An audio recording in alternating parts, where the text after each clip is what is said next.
Garuda Express, an international courier service.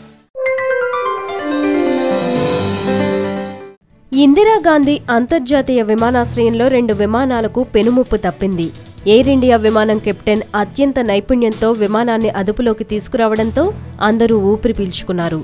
Air ఇండియాకు చెందిన Delhi to Goa AI-156 విమానం, ఇండిగోకు చెందిన రాంచీ టు ఢిల్లీ 6E-398 విమానం శుక్రవారం ఉదయం 11 గంటల 15 నిమిషాలకు పరస్పరం ఎదురుపడ్డాయి. ఎయిర్ ఇండియా విమానం గోవా వెళ్లేందుకు 28వ నంబర్ రన్వే నుంచి గంటకు 185 కిలోమీటర్ల వేగంతో బయలుదేరింది. అదే సమయంలో రాంచీ నుంచి ఇండిగో విమానం 27వ నంబర్ రన్వేపై దిగుతోంది. దీంతో ఎయిర్ ట్రాఫిక్ కంట్రోల్ నుంచి ఎయిర్ ఇండియా విమానం కమాండర్ కెప్టెన్ అమిత్ త్యాగికి సందేశం వెళ్లింది. తక్షణమే టేకాఫ్ను విరమించి రన్వేపైకి రావాలని ఆదేశించింది. మరొక విమానం 27వ నంబర్ రన్వేపైకి వస్తోందని తెలిపింది. ఈ 2 రన్వేలు సమాంతరంగా పక్కపక్కనే ఉండవు, ఒకదానికొకటి ఎదురుగా ఉంటాయి. ఈ ఆదేశాలను అందుకున్న తక్షణమే కెప్టెన్ త్యాగి చాకచక్యంగా స్పందించారు.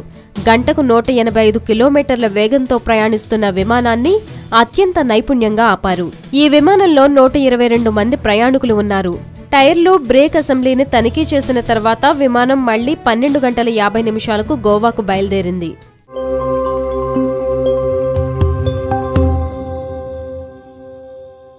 హాయ్ యోయో వ్యూవర్స్, సబ్స్క్రైబ్ చేసేటప్పుడు అక్కడ ఉండే గంట సింబల్ను ప్రెస్ చేయడం మర్చిపోవద్దు.